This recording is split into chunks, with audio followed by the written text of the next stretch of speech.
donde muchos de ustedes, la mayoría de ustedes, estuvieron presentes durante toda la semana. Y yo sé que para mí, por lo menos para mí particularmente, ha sido de gran bendición cuando uno abre la palabra del Señor y cuando uno permite que Dios le hable a través de la Escritura. Es realmente una hermosa oportunidad para poder crecer.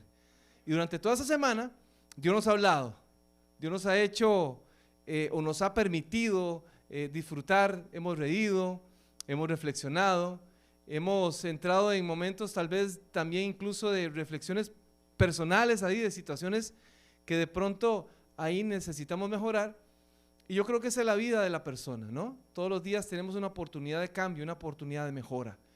Y usted tiene que aprovechar, no solamente en el área espiritual, sino a nivel integral. Dios nos da la oportunidad de poder ser una mejor versión de persona de lo que fuimos hace un año, hace 6 meses, hace 3 meses. Podemos siempre mejorar.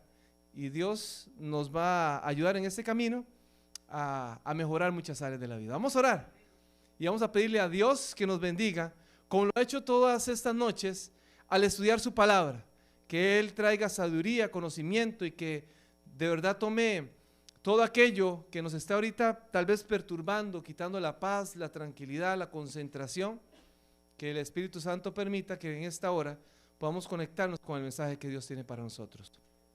Vamos a orar. Amado Dios y Padre que estás en los cielos, alabamos y bendecimos tu santo nombre, oh Dios. Señor, eres bueno, Señor, con nosotros.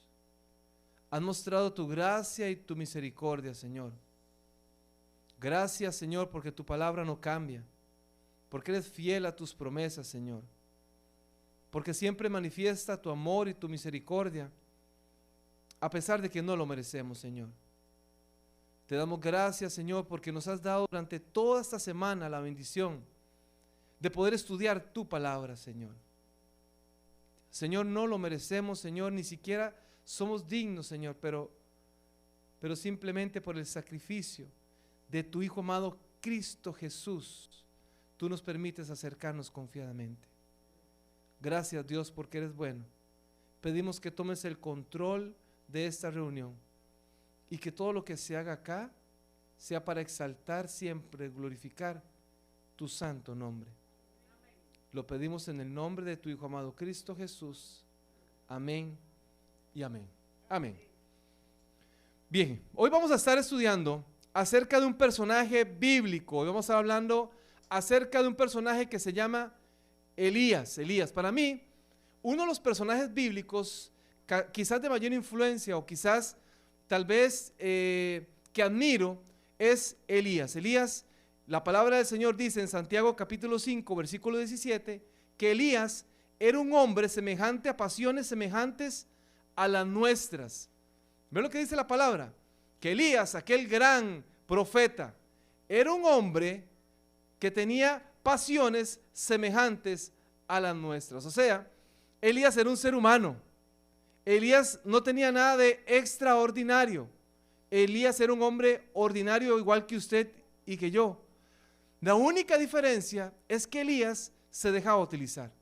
La única diferencia posiblemente entre el ministerio de Elías y el ministerio que usted pueda tener o el que yo pueda tener es que él constantemente buscaba esa presencia, esa compañía de su Dios.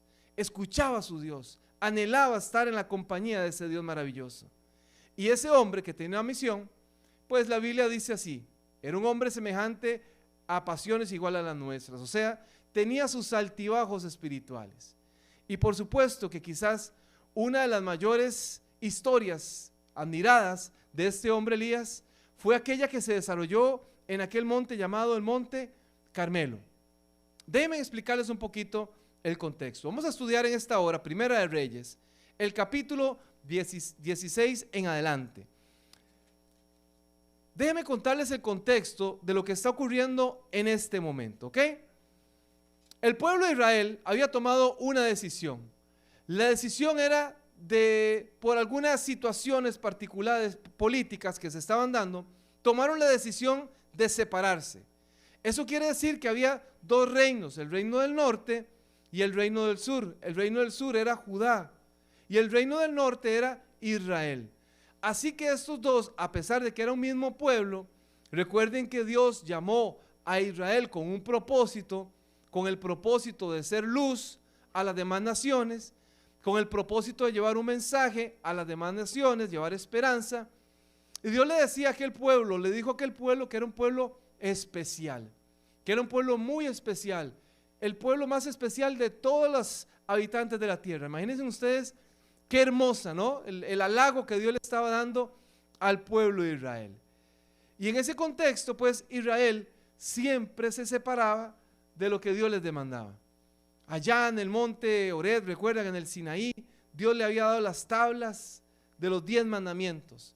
Y les había dicho al pueblo de Israel cómo debían de comportarse. Les había dado sus normas sociales, morales, para que este pueblo pudiera vivir de acuerdo a la voluntad de Dios.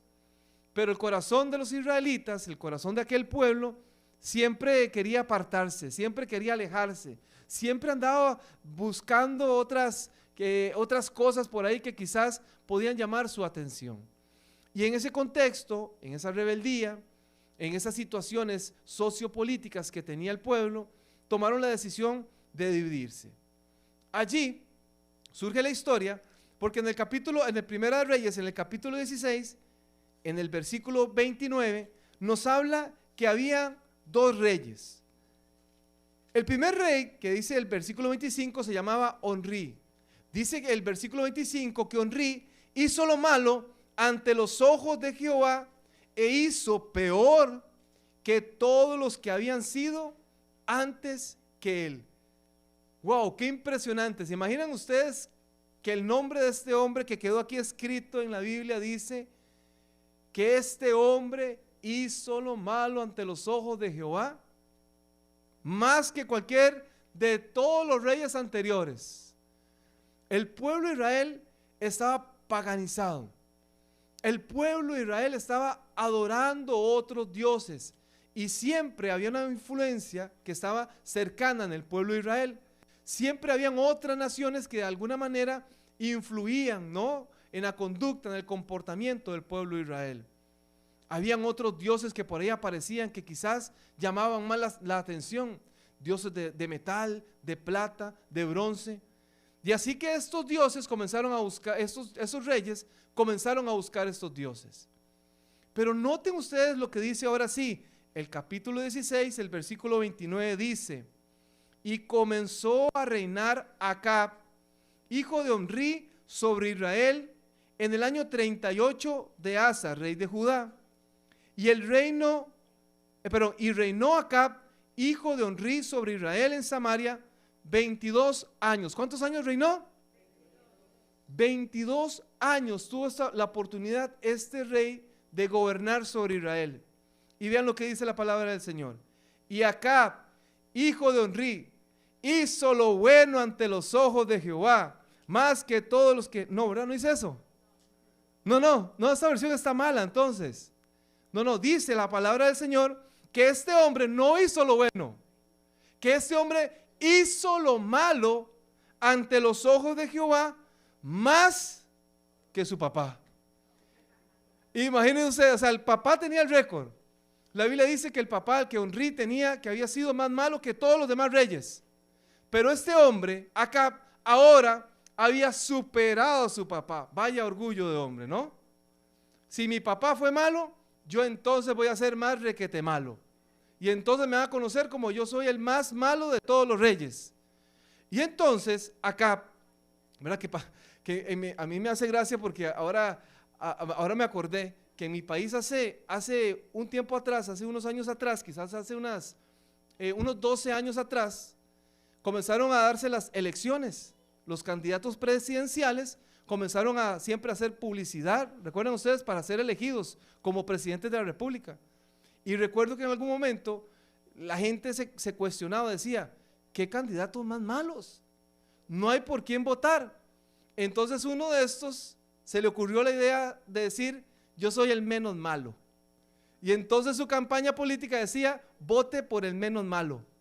O sea, él era malo, pero era el menos malo de los malos. Este hombre acá era malo, pero requete malo. ¿Qué estaba pasando ahí? no solamente ya tenía influencia de los dioses paganos, de los pueblos paganos, sino que también este hombre decidió unirse en matrimonio con una mujer. La palabra de Dios dice que esta mujer se llamaba Jezabel, que era la hija del rey de los sidonios, y que este hombre, Acab, comenzó a adorar a Baal, a Acera. En ese contexto, déjenme explicar lo siguiente. Esta mujer, Jezabel, era una de las sacerdotisas de esa diosa Acera. Era de Sidón, ¿ok? De un pueblo pagano. Allí rendían cultos a dos dioses específicos. Le rendían culto a la diosa Acera, o también conocida como Astarot. Esta diosa era considerada como la diosa de la fertilidad, ¿ok? Entonces la fertilidad, todo lo que se daba, no solamente hablando en el contexto de la maternidad, ¿verdad?, de la bendición de los hijos, sino que también de todo lo que rodeaba, ¿no?, de la naturaleza, de todo lo que había en el entorno. Era la diosa de la fertilidad. Gracias a ella eran fértiles las tierras. Pero además de eso también era considerada la diosa, iba a decir la rosa de Guadalupe, no, la rosa de la sexualidad. ¿Ah?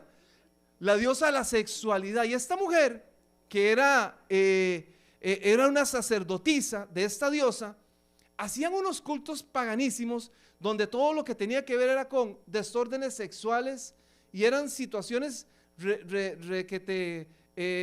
abominables, ¿no? Eran situaciones que se alejaban de lo que Dios le enseñaba a una persona de acuerdo a la sexualidad. Además de eso, también era considerada la diosa de la guerra. Noten ustedes todas las características que tenían esta diosa mujer, ¿ok? Que ahora posiblemente, tal vez ustedes se han encontrado en un supermercado, tal vez de acá, del estado, donde de pronto usted está comprando por ahí y unas personas llegan y le hablan y le dicen: hola, buenos días, buenas tardes. Me pasó a mí. Y me comienza a conversar un señor y me dice, primero me comienza a hablar en inglés, ¿verdad? Yo no soy bilingüe, ¿verdad? Hablo muy poco inglés, y resulta que entonces intento hablar con él de lo que yo intento, no sé qué le dije, pero resulta que le abrí la puerta y el señor me comienza a hablar. Al rato se me queda viendo y me dice: ¿y cómo te va en el ejército? Porque ellos creen que como uno se peina así para atrás, está en el ejército, ¿verdad? Y no, yo no soy en el ejército. Ya me comienza a hablar y me dice: mira, ¿usted le gusta estudiar la palabra del Señor? Y le digo: claro que sí, pero yo sabía más o menos por dónde se me iba a meter el Señor, así que yo lo dejo hablar porque a mí me gusta aprender. Y entonces el Señor me comienza a hablar acerca de la diosa madre. ¿Y usted conoce la diosa madre? Y comienza a hablarme acerca de la diosa madre. Y entonces yo, muy interesado, le preguntaba: yo nunca había escuchado eso. ¿En qué parte de la palabra del Señor se encuentra? Y me dice: eso es muy sencillo. Si tenemos a un Dios Padre, si tenemos a un Dios Hijo, debe de existir una diosa madre. Y entonces yo le decía: pero dígame aquí en la palabra dónde dice que existe la diosa madre. Y entonces el Señor ya se puso medio complicado conmigo y llamó a otra persona. Y ahí entre los dos ya comenzaron a conversar y ya se dieron cuenta que también uno conoce la palabra del Señor, y comenzamos a hablar acerca de la palabra del Señor. Y al rato me dijeron: no, con usted no se puede hablar, y se fueron. Estos hombres, este hombre específicamente, Onri, durante 22 años había paganizado al pueblo de Israel. Su esposa había tomado el control de los cultos y ya no se estaba adorando al verdadero Dios. Los altares que habían allí habían sido derribados y ahora se habían construido altares para la diosa Acera. Pero no solamente se adoraba a la diosa Acera, también se adoraba al dios Baal, que le llamaban el dios de la tormenta. Baal era el que traía la lluvia. Es más, se decía que Baal era el encargado de todo lo que tenía que ver con la naturaleza, con el fuego, con el agua, con el viento. Ese era el Dios que controlaba toda la naturaleza. Claro, cuando yo entiendo esto, ahora me doy cuenta por qué en ese momento, cuando el pueblo de Dios estaba viviendo el paganismo, estaba alejado de Dios, se había separado de Dios, se había separado de hacer la voluntad de Dios. Elías le dice que durante algún tiempo no va a caer lluvia. Y qué interesante, porque aquí casi que está retando a los dioses de aquellos pueblos paganos. Elías les dijo, no va a caer lluvia por varios años, por algunos años. La palabra del Señor dice que durante 3 años y medio no cayó lluvia. Imagínense ustedes aquellos sacerdotes invocando también a aquellos dioses para intentar caer lluvia. El pueblo de Dios comenzó a tener ciertas necesidades. Los cultivos ya no se estaban dando, no habían cosecha. ¿Y qué estaba pasando con la diosa de la fertilidad? ¿Dónde estaba la diosa de la fertilidad? No habían cosechas. Los animales estaban muriendo. Las aguas, los ríos se estaban secando. Ya estaban en una gran necesidad. Tenían hambre. Y fue allí, en Segunda de Reyes, donde ya Dios, en el capítulo 18, comienza a hablar con Elías. Y le dice, Elías, ve y preséntate con Acab, porque tengo un plan, porque yo quiero demostrarle al pueblo quién es el verdadero Dios. Y la palabra del Señor dice que este hombre, en el capítulo 18, el versículo 1, que este hombre se levantó y fue a buscar a Acab.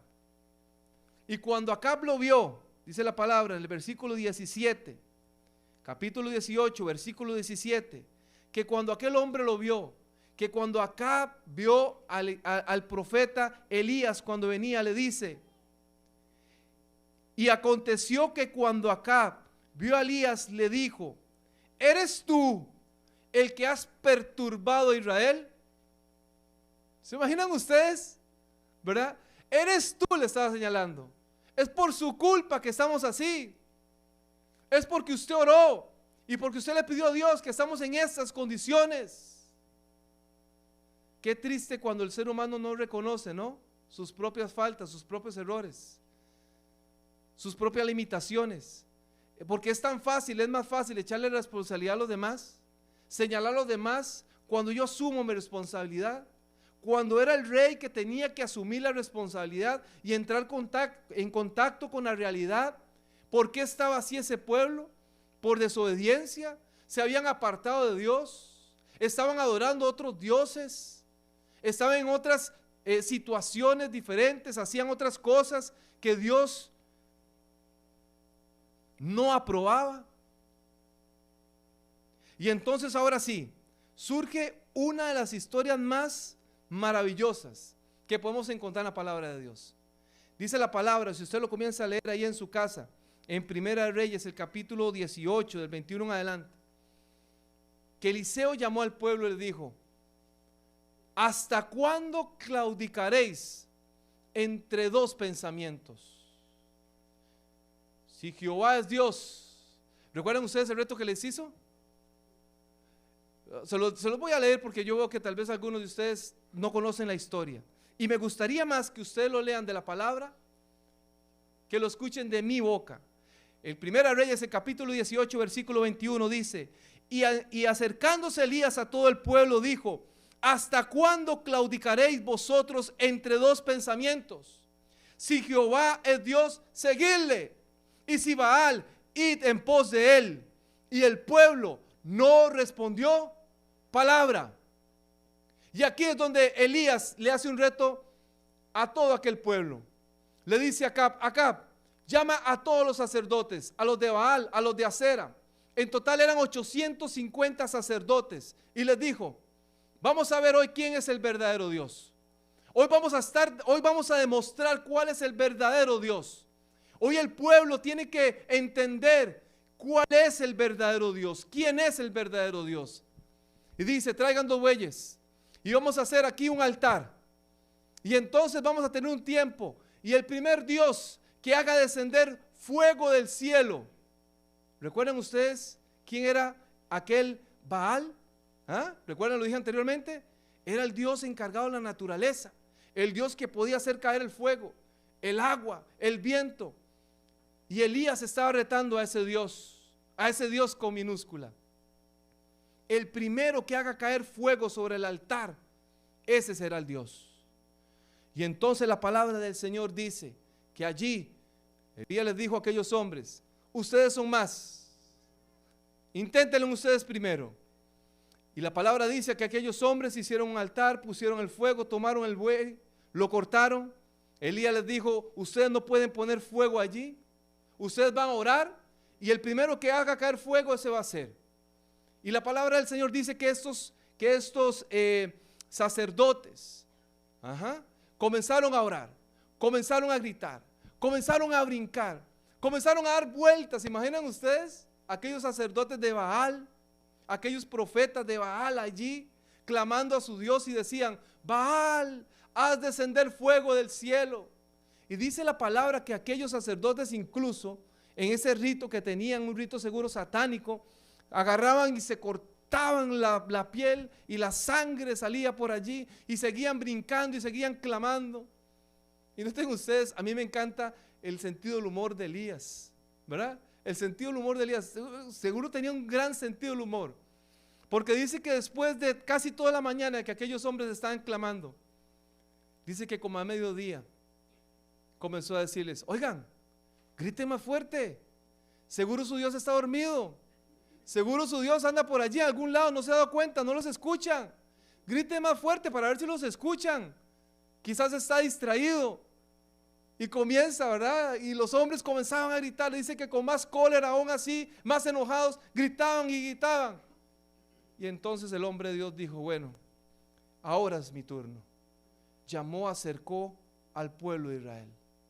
Agarró 12 piedras, colocó por ahí la leña, tomó el buey y lo puso en trozos, hizo una zanja alrededor del altar, le echó semilla. Y entonces Elías dijo: bueno, aquí hay 4 tinajas, 3 tinajas, vayan y las llenan 4 veces, y echan acá las tinajas, eran 4 tinajas, perdón, y echan el agua encima, otra vez las 4, otra vez. ¿Cuántas veces le echaron agua? ¿4 por qué? 4 por 3, ¿cuánto es? A ver cómo están de matemáticas. 12, ¿verdad? Muy bien, 12 veces. 12 veces le echó agua encima del altar. Y dice la palabra del Señor que el agua se rebalsaba, que incluso la zanja que había cavado estaba llena de agua. Ahora parecía imposible, si seco no se podía, parecía imposible que lo que estaba haciendo Elías se pudiera dar. Y la palabra de Dios dice que Elías se postró y clamó a Dios y le dijo: Dios de Israel, que tu nombre sea manifestado. Y mientras Elías estaba orando, dice la palabra del Señor que fuego cayó del cielo de manera poderosa. Bajó, no me puedo explicar cómo fue, pero bajó el fuego y ¡fum!, cayó sobre el altar. La palabra dice que todo fue consumido, hasta las piedras fueron consumidas del poder maravilloso de Dios.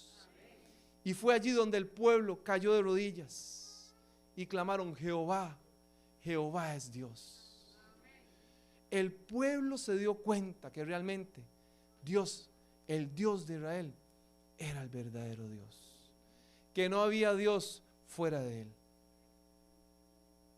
En eso, la palabra dice que Elías tomó a todos aquellos sacerdotes y los tomó cerca de un río y dice que los decapitó, les cortó la cabeza, y allí murieron aquellos sacerdotes. Parecía que todo marchaba bien. Yo me imagino a aquel hombre Acab viendo tal escena, viendo cómo aquellos sacerdotes no pudieron manifestar, ¿verdad?, el poder de sus dioses, viendo cómo Elías, orando, hizo caer fuego del cielo, viendo cómo aquel Elías tomó a aquellos sacerdotes y a todos los mató. Yo me imagino a Acab, que quizás quedó por ahí tal vez trastornado, confundido. Y entonces dice la palabra del Señor que este hombre salió corriendo donde su esposa, donde su amada y bella esposa, y dice que le dijo: adivina qué, Jezabel, Adivina qué es lo que acaba de pasar. Elías acaba de matar a todos los sacerdotes y le contó toda la historia. Y fue allí donde Jezabel dijo: mándenle un mensaje a Elías y dígale que hoy mismo él estará como todos aquellos sacerdotes. Lo voy a matar. Y le dieron la noticia a Elías. Y aquí es donde comienza la historia de este hombre también. Y es una historia que quizás muchos de nosotros nos podamos quizás identificar con esta historia. Quizás en algún momento de nuestra vida cristiana donde estamos quizás en lo mejor, quizás donde nos sentimos bien, quizás donde nos sentimos más fortalecidos espiritualmente, quizás llegan las pruebas, las situaciones difíciles, y es allí donde comenzamos a flaquear. Y es ahí donde nuestra fe se comienza a debilitar. Y es ahí quizás en la falta de empleo donde comenzamos a decir: ¿y qué hago? Y comenzamos a tomar decisiones que quizás desagradan a Dios. Quizás comenzamos a trabajar un día que quizás es el día que Dios tiene separado para Él, pero simplemente por un tema de fe, por un tema de confianza, por un tema de prueba, tomamos decisiones. Allí Elías en su situación particular, después de ver el poder de Dios manifestado, comenzó a dudar. Y dice la palabra que Elías, dejando a su siervo, caminó por el desierto y llegó a un lugar. Yo quiero invitarles a que busquen conmigo en su Biblia, Primera de Reyes, el capítulo 19. El capítulo 19. El versículo 4 dice: y él se fue por el desierto un día de camino, y vino, y se sentó debajo de un enebro, y deseando morirse, dijo: bástate ya, oh Jehová, quítame la vida, pues no soy mejor que mis padres. Primera de Reyes, capítulo 19, versículo 4. Quítame la vida, Señor. Quítame la vida porque no soy mejor que mis padres. Y dice la palabra que se acostó ahí cerca donde estaba un enebro y allí se quedó dormido. Pero Dios nunca abandona. Pero Dios en la adversidad, pero Dios en el dolor, pero Dios en la desesperación, pero Dios en la duda nunca abandona al ser humano. Y Dios envió un ángel para que fuera a consolar a este hombre. El ángel llegó, se apareció en el versículo 5, se lo puede leer. El ángel le tocó y le dijo: levántate y come. Levántate, Elías, come. La palabra dice que Elías comió, pero que nuevamente se volvió a quedar dormido. Y después nuevamente el ángel volvió a decirle: Elías, levántate porque te queda mucho camino por recorrer. Todavía estás comenzando, Elías. Apenas ese ministerio está iniciando. Apenas esa vida espiritual está comenzando. Vamos, levántese. Y es la palabra que hoy le está diciendo Dios tal vez a alguna persona. Vamos, levántese. Vamos, levántese de ese lugar donde está. Vamos, llénese de confianza. Vamos, siga caminando con esperanza. Con la esperanza puesta en los ojos, en el autor y en el consumidor de nuestra fe. En Cristo Jesús. En aquel que nos fortalece, en aquel que a pesar de que ve que muchas veces caemos, está dispuesto a levantarnos. Ese es nuestro Dios. La palabra dice que Elías, después de ese momento, caminó durante 40 días y llegó al Horeb. Aquel Horeb que significaba el lugar de la presencia de Dios, el lugar del pacto de Dios.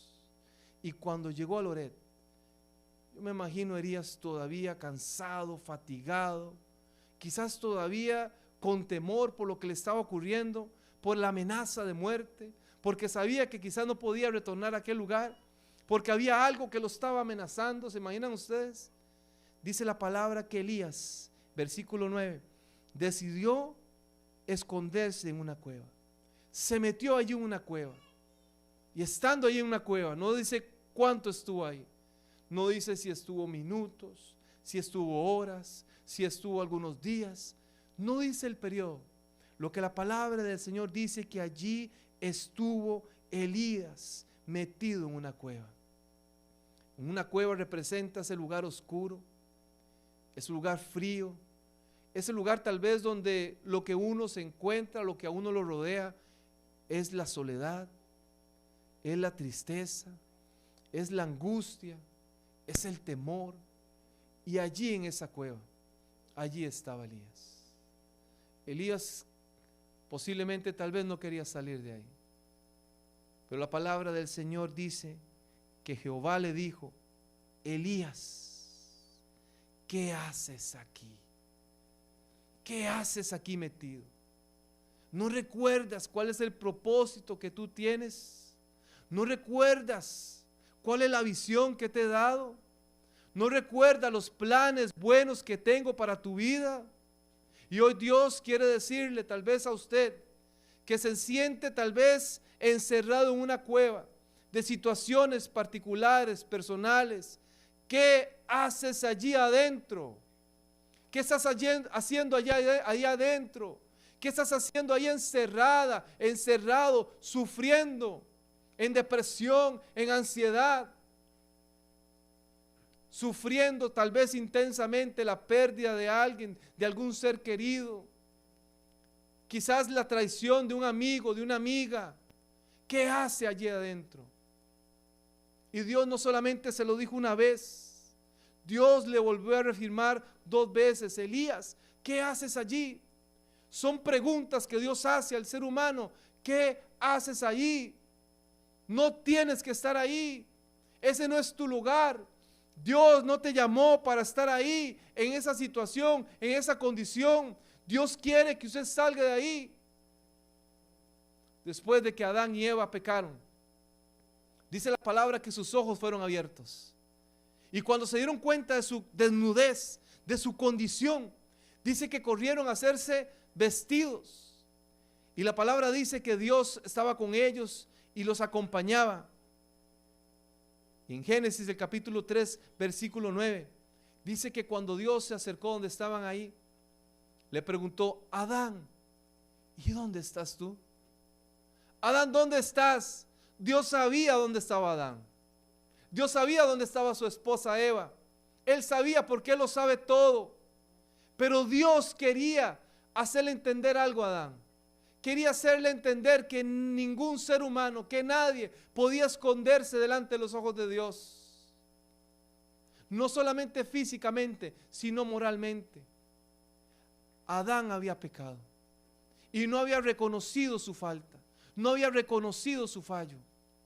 Adán decidió esconderse y Dios le pregunta: ¿dónde estás?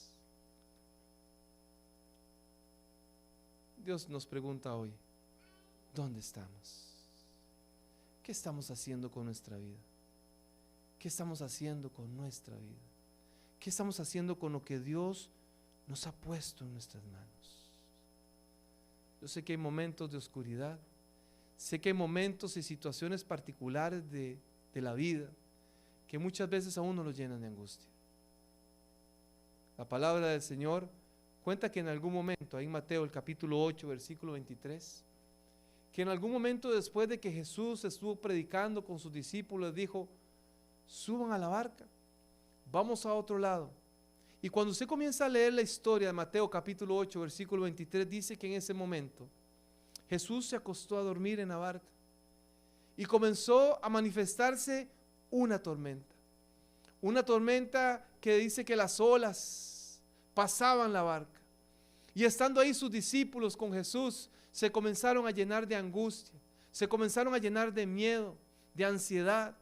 Y cuando comenzaron a ver las olas, el viento, la tormenta que se estaba manifestando en ese momento allí, tal vez algunos de ellos ya estaban acostumbrados porque eran pescadores, pero los otros estaban en crisis, sentía que morían y comenzaron a gritar: Maestro, sálvanos, que perecemos.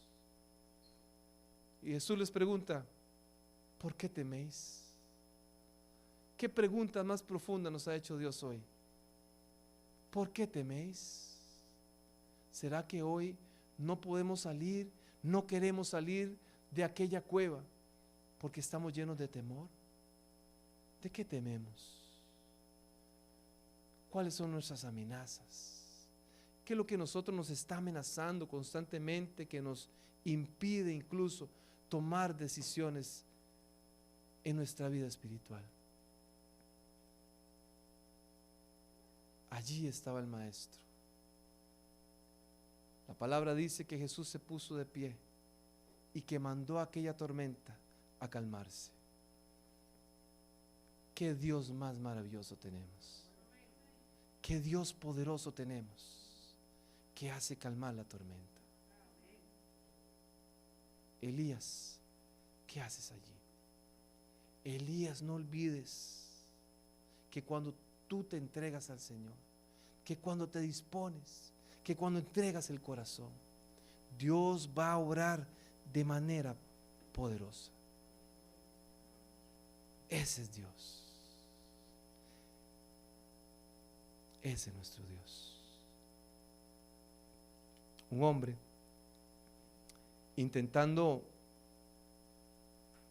comprender por qué había tanta maldad, por qué había tantas situaciones complicadas en la vida, incluso por qué experimentaba tanto dolor personal. Dice que decidió ir a caminar junto al mar, allí en una playa, y allí intentando comprender por qué Dios hacía lo que hacía, por qué Dios permitía lo que permitía, por qué él no podía ser feliz, por qué él no había encontrado la forma de cómo sentirse satisfecho y pleno en la vida. Comenzó a caminar. De pronto vio algunos niños que estaban ahí jugando. El sol ya se estaba poniendo. Y los niños estaban jugando y tomaban una tina. Y con esa tina intentaban llenar un agujero que tenían ellos, que habían hecho. Y los niños estaban jugando con eso y aquel hombre se sorprendía al verlos. Los niños corrían y venían. Venía uno y salía corriendo el otro. Y el otro le reclamaba, pero corre, hágalo más rápido. Y los niños tomaban agua del mar y la intentaban echar ahí. El hombre les preguntó, oigan, ¿qué están haciendo, niños? Y los niños le preguntaron, estamos intentando depositar toda el agua del mar en este agujero, pero no hemos podido. Aquel hombre entendió que precisamente eso era lo que él estaba intentando hacer con Dios. Que él, con su mente finita, estaba intentando conocer a un Dios infinito. Estaba intentando interpretar qué era lo que pasaba, que solamente aquel que conoce el futuro, que conoce el presente, el alfa, el omega lo conoce. Aquel hombre estaba intentando racionalizar a Dios. Y Dios no se racionaliza. Dios se siente. El pueblo de Dios se había alejado. El pueblo de Dios necesitaba de ese Dios. Hoy, en esta noche, no sé si quizás le estoy hablando a un amigo aquí de la iglesia que siente que se ha alejado de Dios, que siente que su relación, que siente que su comunión con Dios quizás ya no es la misma, que posiblemente ha hecho algunos altares y le ha dedicado más tiempo a esos altares que a su mismo Dios. Quizás ha hecho altares con el dinero, con los bienes materiales, con el estudio, con el deporte. Quizás ha buscado la felicidad, la paz, dentro de una cueva. Quizás ha encontrado, Señor, tal vez ha encontrado el deseo o ha tenido la intención de entrar en una cueva simplemente para alejarse del mundo y decir, yo prefiero estar solo, prefiero estar sola, prefiero quedarme así, no tengo deseos de vivir, de salir adelante en la vida. Y estás encerrado en una cueva. Yo no sé si hoy le estoy hablando a alguien que siente que las tormentas de la vida se han levantado y que sienten que el maestro está durmiendo, que no se da cuenta de lo que está ocurriendo en mi entorno, que no se está dando cuenta de todas las situaciones particulares que se están dando en la familia, en el trabajo.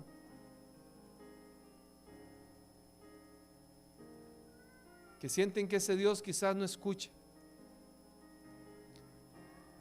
Yo no sé. Yo no sé si hoy le estoy hablando a un hombre, una mujer que ha estado por la vida caminando, intentando racionalizar a su Dios. Yo no sé. Lo que sí sé es que hay un Dios maravilloso que está dispuesto a levantarnos, a ayudarnos, a amarnos. Ese es el Dios que hemos presentado durante toda esta semana. Un Dios de oportunidades. Un Dios que nos ha ayudado a pesar de las situaciones complicadas de la vida. Él ha sido fiel. Él ha sido bueno. Y yo quiero terminar en esta noche. Yo quiero pedirle por favor a las personas que ahora estaban cantando. Quiero finalizar en esta noche cantando el himno que durante todas estas noches hemos estado cantando. Nuestro himno tema. Y yo quiero que en esta hora, mientras escuchamos las letras de este canto tan especial, si alguna persona siente en su corazón el deseo de acercarse para venir a orar, el deseo de decir: Señor, yo realmente necesito de ti, Dios. Que sienta en su corazón el deseo de decir: Dios, ya no puedo más. Ya no puedo más, oh Dios.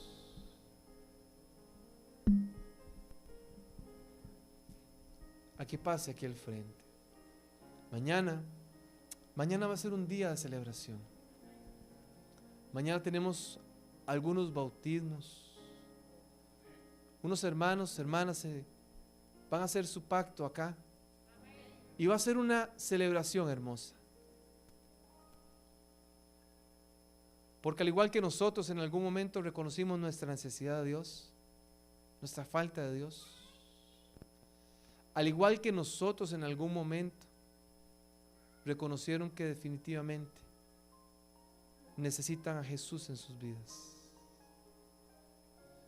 Pero si hay aquí alguna otra persona que quiere decir: Hugo, yo me quiero unir a esa fiesta, yo también me quiero unir a esa celebración, yo también quiero hacer planes para entregar mi vida al Señor,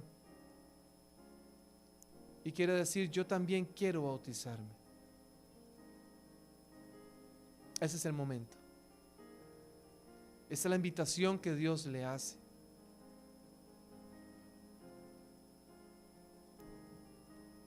Yo no soy la persona encargada, porque quizás yo soy el más pecador de todos, pero es Dios el que te está hablando y el que te está diciendo: hijo mío, dame tu corazón, dame tu vida. Permite que yo pueda trabajar. Permita que yo pueda restaurar.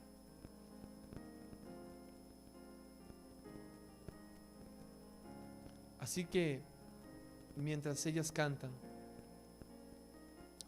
si usted se quiere poner de pie y venir aquí y orar, vamos a cerrar con una oración para que también el Señor a usted le dé la fuerza, la fortaleza de seguir perseverando en la fe. Pero no se resista. Déjese persuadir por el Señor.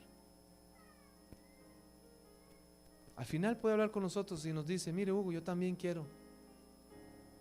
Aquí están los líderes también de la iglesia.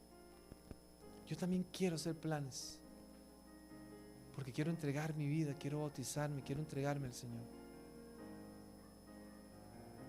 Dios te está esperando con los brazos abiertos. Vamos a cantar. Vamos a pedirle a nuestro Dios que nos hable a través de ese canto tan maravilloso.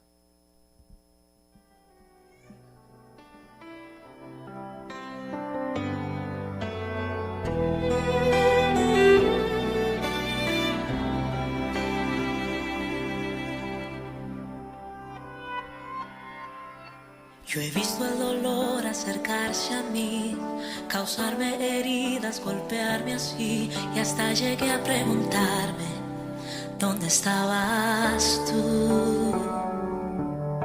He hecho preguntas en mi aflicción, buscando respuestas sin contestación, y hasta dudé por instantes de tu compasión.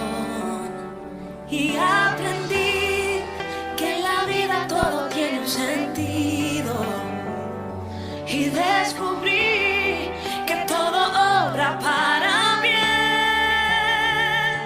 y que al final será mucho mejor lo que vendrá.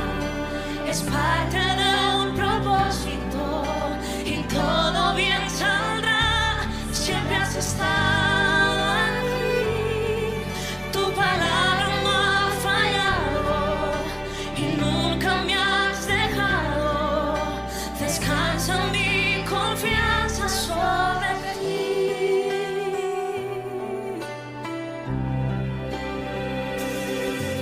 Yo he estado entre la espada y la pared, rodeada de insomnio sin saber qué hacer, pidiendo a gritos tu intervención. A veces me hablaste de una vez, en otras tu silencio solo escuché. Qué interesante tu forma de responder.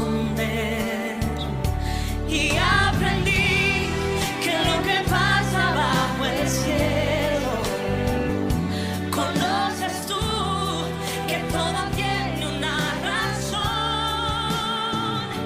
y que al final será mucho mejor lo que vendrá. Es parte de un propósito y todo bien saldrá. Siempre has estado aquí, tu palabra no ha fallado y nunca me has dejado. Descansa mi confianza sobre ti.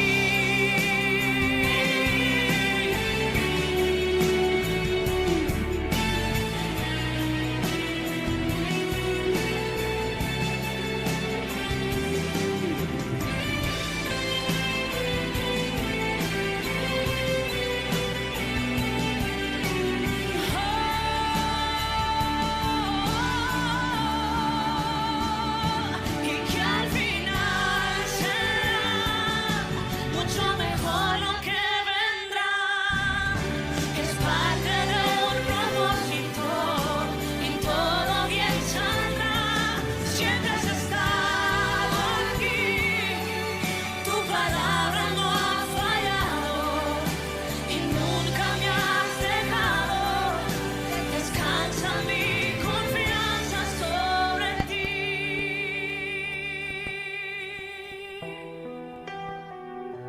Sobre ti.